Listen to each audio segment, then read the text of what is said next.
Hello, I am Reaper. Welcome to Metalliville Zine. Today we have an interview from Wolfsbane when they played Greystones in Sheffield. Hello, I'm Blaze Bailey from Wolfsbane, and I'm sitting here with the amazing bass player Jeff Haley. Hello. And the amazing guitarist Jace Edwards. Hello. Jeff and Jace started Wolfsbane, the embryo version of it, when they were at school together. Obviously, by the way we look, not that long ago. What was your idea, Jeff, when you wanted to first get the band together? Well, it was just... think about it now.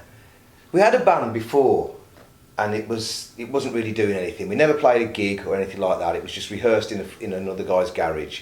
And the singer, Jace's brother, was on drums, and the guy I knew at school was the singer. And it wasn't happening. So we used the classic thing of sort of splitting the band up to kind of get rid of them. So I used the excuse, I was doing O-levels at the time, that's how old I am. And I used the excuse that I was doing my exams that I had to split the band. But really it's because we wanted to start a more serious band. And then I'd come up with the name Wolfsbane. I'd seen an advert for a record by some goth band. I can't remember what the band was called, but the record was called Where the Wolfsbane Grows. And I thought, I like the sound of that. And I called it Wolfsbane because that was the proper name. And I thought, that's a good name for a band. So we came up with that. So we had the name, and then there was just the two of us. And then we advertised for a drummer. And we got an unexperienced drummer. So the only person who applied was a girl, and we had a girl drummer. And then we got Blaze, and the sort of rest is history. What were you doing, Jace, when Jeff approached you? You played...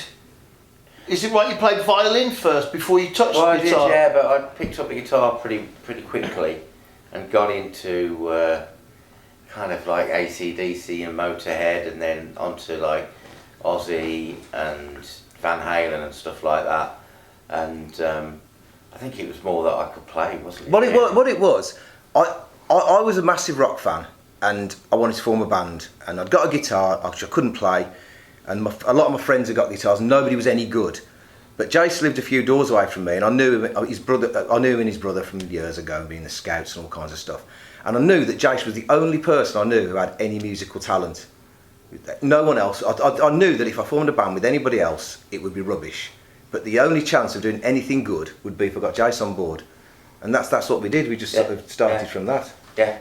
So it's kind of, I had the idea to form a band, but I couldn't have done it without Jace because he was the talent, if you know what I mean. I had the idea and he was the talent, and then between us we kind of... The symbiotic, wasn't it? Yeah. You know, relationship, if you like. Yeah.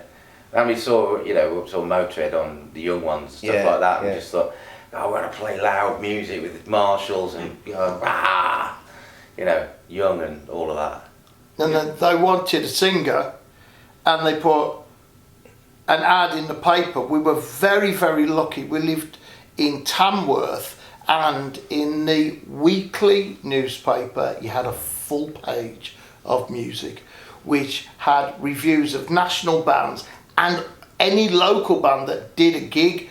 And I'd read that music page, and there was a little thing: heavy metal singer required, no experience necessary. And I just started writing my first songs on the night shift. I worked at a hotel at night, and I just started that, and I saw that, and I'm like, it's me, something's happening. And I went, it was the back of Jeff's garage, and we did have 6-watt amps, just like this, a thing just about the size of that back in the day, put on the sideboard to make them loud. No microphone, little drum kit in there, the 6-watt amps and everybody. And it's like, well, show us what you could do then. And they played a riff, and I went, because I started screaming over it. And I thought it sounded like Ronnie James Dio, but it actually sounded like somebody being murdered. And anyway, I don't think anybody else went for it, so they got me, and that's this lineup then. Yeah. And things got more and more serious. And what happened to us then is each drummer that we had, we became very ambitious, and we were very creative as well. We was right. We'll write 10 songs, and we can do our first gig. Every drummer goes, oh, it's too much for me. I can't play well enough. And then the next drummer would come. They'd play a bit better. And then the next drummer, and then the next one came. And we started to get somewhere, and he left because he got a girlfriend. I said, oh, I don't want to be away from my girlfriend if we go on tour. And the weirdest thing was his girlfriend was going, no, you should do it. And anyway, I could come. Oh, I was just mad. And Steve was the missing piece of the puzzle. When Steve arrived for that first audition, he was driving his van, and he picked up all the gear and everything. We were driving to rehearsals, and in the traffic, he got out of his van, ran around the van. We're all in it. It's this moving traffic, just walking pace, ran around the van, and then got back in. And it was like, oh man, it's mind blowing. And then his trainer fell off because he didn't have laces in his trainers. He was copying Run DMC. They were not having laces in the trainers at the time, so he was going, oh, I'm not Run DMC. So of course, his trainer flew off and fell out the van, so we had to dive out the van again, and then the van keeps moving and you have to run after it. So he got the job. Yeah, and Steve Danger, it was nicknamed, and it was complete then. And we were 4 guys from a small town, working class, and we just kept going, and that was the thing. We're very, very lucky that in our youth the Sex Pistols and punk was big, and the whole attitude of the punk movement, why can't I do it? You're telling me I can't do it? No, forget it, I'm doing it. I want to do it, I'll do it. And that was the whole thing of Wolfsbane in those days. And I think Jeff's attitude when he started getting the band together, we don't often talk about it, was this, well, I can do it and I want to do it, so who's going to stop me? Yeah. Cool. Okay, so obviously the last time you did play a show, 2018, what's it been like getting back on the road again, preparing for all that? Nerve-wracking for all of us, I think, in one way. The beauty of it is that now it's a WhatsApp group, isn't it? The message goes round, oh, free, what you doing? And it's just come down, you can be in a room together, we're all double vaccinated, we could be in a room together, oh, maybe, and we've all got time. Ah, right, so maybe something, and then Jason, you had a few ideas. Yeah. Well, we had a bit of a false start, didn't we? We were going to play Hard Rock Hell, and I got COVID and gave it to everybody else. So we had to cancel the day before the gig. Cancel it, yeah. So that was the first go, wasn't it? Yeah. But whilst this was happening, we were writing the album and making the record, and making it in a new way as well that we hadn't done before. We were working much more closely together on each song. It's the most collaborative record it is, and I think that's why it's the best. Yeah. Because each part, like Jeff came in because I've got this, I've got that, and we'd done it a bit before where we'd worked on things, but it was like, right, here's this bit, now you're doing that bit, and I'm like, okay, I've got this bit, and we do that, and then Jason's got, oh, I've got this, I think it's finished, oh, maybe we could do this. So all of us are on there with the whole style and personality of all the members of the band, because the 4 of us were in the room at the same time doing the songs with whatever came along. And I think that's the magic that started to happen when the 4 of us were in the room. Very subtle, but something. And I think this is the thing where bands work well together and they've got an individual sound, something that happens, a connection between the people. That's the sound. It's not one person, it's everybody. Even if somebody's right, I've got most of this song, it's everybody's little nudge that makes it into a Wolfsbane song. And it just felt great, didn't it, at the end? And rehearsal, we thought, make it easy. 3 songs, and then wow, they just came together. It's amazing. Yeah. Cool. I know before we click record, you said you only played one show, which kind of ruins the next question. How's the tour so far? But what was it like playing that? Well, last night was brilliant in Blackpool. It was great. Really good. The first night's always a bit scary. Yeah. But that's kind of what's good about it in a way. So you just go on, and everything that you do right's great, and anything you get wrong, you know, who cares? But it helped because everyone was there. Everyone was there to kind of support us anyway. Yeah, so yeah. once you're there, there's a room full of people who are up for it. It does make it a bit easier. Yeah. And we're old school. We're so old that we're new, and that is nothing is recorded, and we go on vibe. So no matter what happens, there's a vibe. We're picking up. We're connecting all the time. Where are we? Where the hell am I? What am I doing? You're here. Get back. Come on. Here we go. I'm going on this. I'm feeling this. I'm going.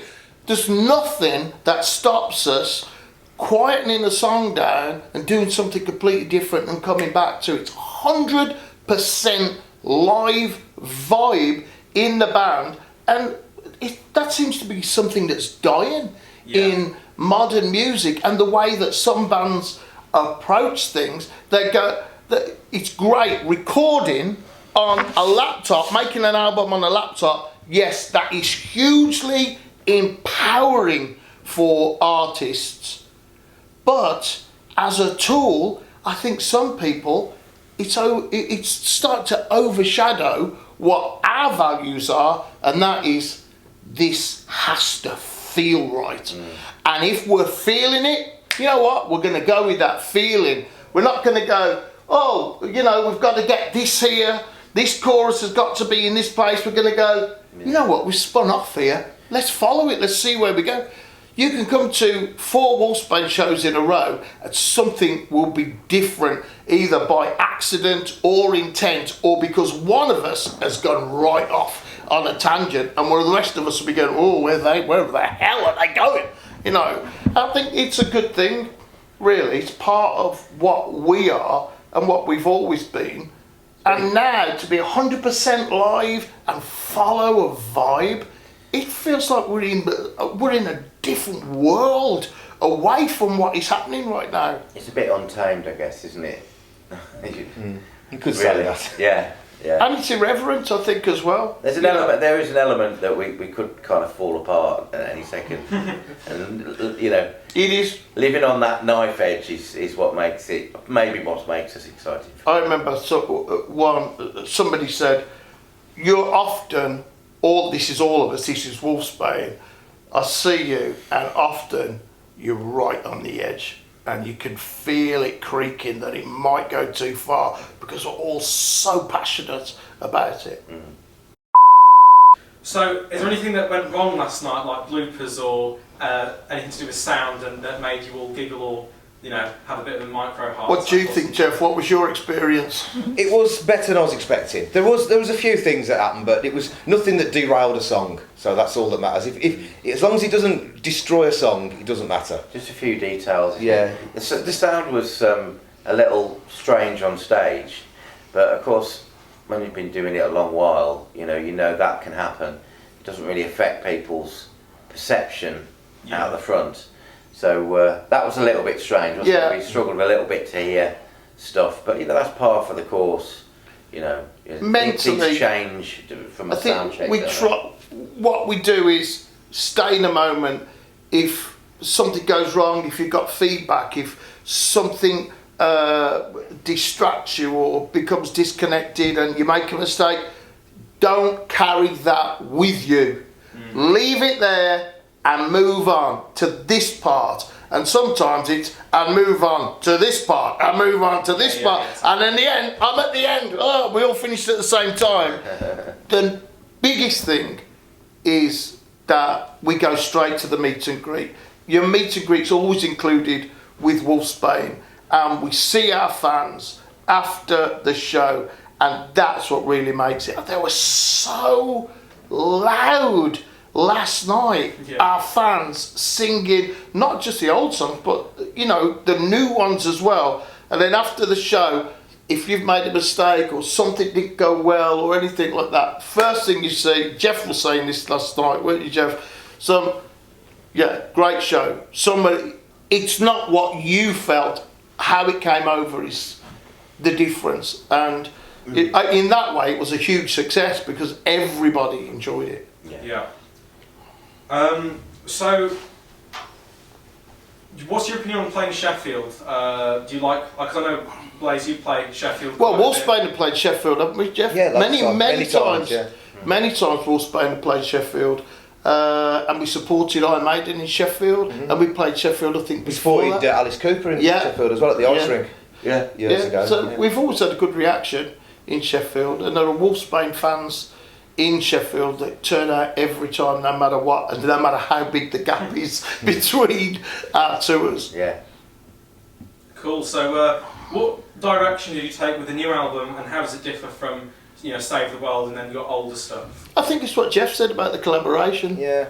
Well, I think because I've got a studio in my own right and I produce other things and stuff, we weren't on the clock, so we could just come round to the studio and sit there with each other and just write. I mean, a lot of the guitar parts on the album, for example, in the past, I'd come up with all my parts. With this, you've got the basic riffs and everything, but it's been such a long while kind of since the last album. I've done lots of other things and different styles of playing. It's kind of, you come back to it and you go, what would I play? And so on most of this, the guitar parts are kind of designed by Blaze and Jeff. We were just saying, why don't you try this? Why don't you do something like this? Why don't you do something like that? And so a lot of it, that's probably why I think it's so Wolfsbane, if you like. Yeah. Because it was kind of a collaboration in that sense. We'd never done that before. And the sound of it is it's a bigger, more polished sounding record than the last one, isn't it? Yeah, it was designed to be that way, wasn't it? Yeah, more kind of. In some ways, it's more of a pop record. If that makes. I guess in a bizarre way. Yeah. It's just got a bigger sort of. Yeah. It feels more ambitious, I think. And we're all, I think it's the benefit of being together for so long and doing so many different recordings and then seeing what happens. We're all so much more easygoing. Yeah. So nobody's clinging or trying to force the whole thing into one direction. Everybody's going, now, well, which direction? Where are we going? It doesn't matter. Does this feel good? Does it sound good? And Steve Danger as well would be, we'd all be in the room, the four of us, and we go, oh, maybe we could go here, and maybe we could do this. And then Jeff brought loads of things in, and was like, oh, and it goes like this, it goes like that, and then suddenly, oh, would it be like this? Then Jason's playing the guitar, and then it just starts to go, and the vibe was amazing. As well as that, I think all of us, we've got quite short attention span, we get very bored. Yeah. So this way we've got, 2 minutes is one song. And we haven't got anything over 6 minutes or anything like that. Everything is, oh, let's do this here, let's do that there. Oh, I'm bored with this now, let's just go straight to that. Or is that the most exciting thing that we come up with? And gradually, I had the feeling that we were all falling in love with our sound again. And what is the strength of everybody in the band and what they bring to it, and it just started to come together. It was absolutely magical. So I'd be doing my bits, says, oh no, try this like you did this, and try that, and I'm like, oh yeah, maybe and it would come out, and we'd put pressure on Jack, oh God, do this, and Jeff would say, no, back, and Steve, no, this way, and the four of us coming together to make that sound. And I think that's the album. That's it. And Steve was just in the room and he said, genius.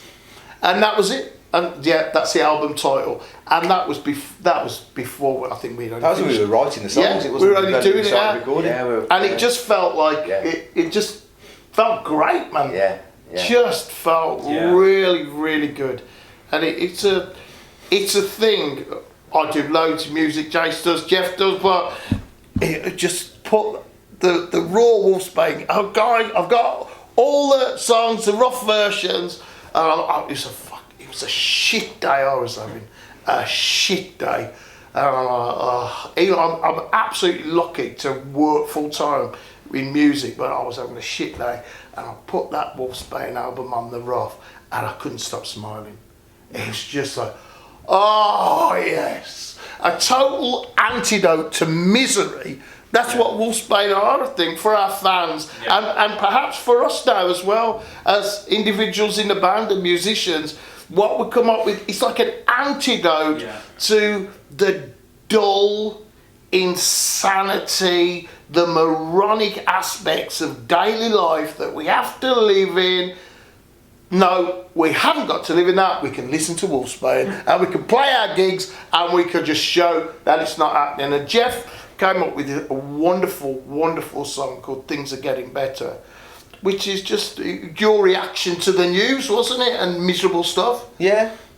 So it's, you know what? It's not as bad as everybody says it is. Things are getting better. Just look in the right direction. Look at your Wolfsbane concert. So if you don't know about us, give us a chance. And that's a great thing about streaming. Yeah. Anybody can listen to Wolfsbane now without, it doesn't take a massive effort. You haven't got to buy a record or nothing. You can stream a track and you can know from the first song on Genius album, you'll know if you like us or not. Yeah, definitely. What is your favourite song to play? What, of any song ever? Any, old or new, or any? From all the albums. I think Spit It Out is the new Wolfsbane classic for me. And it's just, I think it's mostly your idea, wasn't it, Jeff? Well, it was my original idea, but it's changed so much. Yeah. It's changed so much from the original. That was one of the ideas that Jeff had come up with a whole series of riffs, and I put them down as a kind of a demo. Yeah. And then when Blaze came around, it changed again. He basically kind of went, well, let's make this the start, and so we just cut the whole thing to bits, glued it back together, and it became Spit It Out. And then there's bits you added in, different guitar parts. Yeah, here and there. So that was a real collaboration. I had a few riffs, and I had the Why Don't You Spit It Out line, yeah. But other than that, it's all of us. Mad kind of harmonics guitar intro, and Blaze just sang that roughly how it is now. And so I just copied it. It's a very melancholy song as well, even though it's got so much life, because a very dear friend of ours who's no longer with us was a big part of the early days of Wolfsbane before we got signed up. Yeah. He's mentioned in that song, and so it feels really good to mention him and name him in that song and describe. It's a true story about us and what we were doing on that day. So for me, that's my favourite Spit It Out right now. What about you, Jace? What's your favourite? I mean, it's always one of the new ones, isn't it? So I'm loving all the new ones really, but Spit It Out is a highlight. I think the thing with Spit It Out is it's a real link with modern stuff and our past. Yeah, it is. It's got real echoes of stuff that was on our first album, our early stuff. But it's also brand new, and it's not like there's like elements of every era of the band crammed into a 2-minute song. Yeah, I think it just says it all really. It's almost like you could just play a best of Wolfsbane, just play Spit It Out, because it's got a bit of everything in there. Yeah, you'll know if you like us or not after that. If you could change one thing about the music industry today, what would it be? I'd make it so they have to put us on the radio every single day, the same amount of plays as Lady Gaga and everybody else, because I absolutely feel that the music that we have, if enough people heard it, they would love it. Yeah. That's it. But really, the music business for me has changed so much in that now it's not just good. It's not about just being a virtuoso musician or songwriter.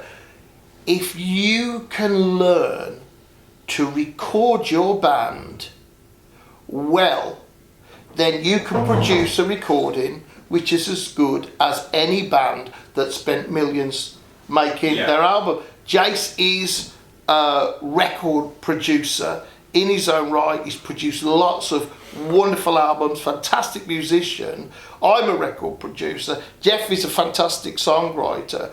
And being able to record that and produce it to a standard that's just as good as everybody else, that's the best change in the music business now. New bands, new artists, that's the ball they have to pick up and carry. To not just that your song must reach into the heart and have some truth in it, but that you have to be able to record that and you have to have a vision of it as a finished recording That's possible now. Whereas in our early career, we worked with producers that you'd have to have changes that you weren't 100% comfortable with. Is that really us? You know, and that was a very difficult thing. Now artists don't have to make those compromises, and we certainly never make those compromises again. It's all, everything about our music is within this band. Yeah.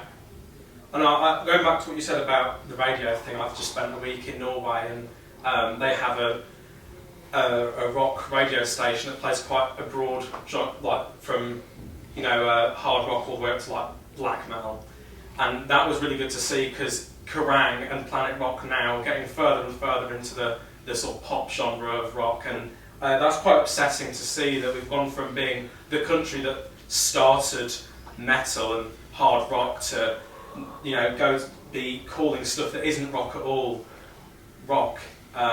So what's your opinion on the movement of getting softer and softer in like the rock and metal scene? I hadn't really thought about it, to be honest. Well, I think that's streaming. It's new, and people could say, "Oh, it affects CD sales." Well, it's a different world now, and if you're able to stream something at very little cost, the only people, in my opinion, that's a problem for is really big bands who make a shit album. Right? Because you can hear that, and no matter what the adverts say, we've all got access now to YouTube and to streaming services on our mates' phones perhaps, but you can hear, well, I don't like it, it's shit. Or if you've picked up the Wolfsbane album, you can go, what the hell is this? And listen to it and starting feeling something new. I think that's the big difference now. And I think as far as the direction goes, you know what? Here's the reality of it. When we started, every DJ chose their own playlist for their show on the radio. Everyone. Right? Now, there are very, very few DJs in the world that choose what is played on their show. That's the difference. Last official question before we move on to some more conversation style things. What's next? More albums, tours? What's sort of in the future for you guys? Yeah, just carry on. Every time we have chance to get together, we do get together and we do something. So that's what this is. We had a big chance to make the album. We had enough time to do it. We've got together. We've got enough time to do this tour. There's going to be a part 2 of the Genius tour as well. Playing a few more songs and all the cities that we weren't able to get to this time in these 2 weeks. So we'll just carry on, really. Yeah, planning vinyl as well for the Genius album. Cool. And we discovered that schedules are sometimes difficult, and planning getting together isn't always easy. But sometimes we'll just end up all free. And so we can say, I'm around next week. And, oh yeah, me too. So we're going to carry on writing as well and being creative as we move forwards with new ideas. I'm quite looking forward to that, because we're just working on a song at a time. Yeah. You haven't got the pressure of a whole album or anything, so you can just dream a dream and let it go where it's going to go. And after doing the Genius album, that could be very interesting. Cool.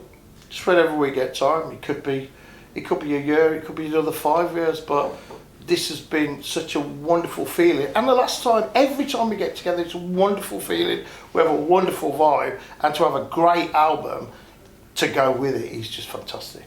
Cool. I remember I was at Stone Dead last year, Blaze, and after basically the end of your set, you said something along the lines of, for all the sickos out there, we're bringing out another Wolfsbane album, and a lot of the crowd cheered about that. So, on terms of reception, how's that been on social media? Because that obviously differs to what it was like when you started. Reception was based on what magazines said. It's early days.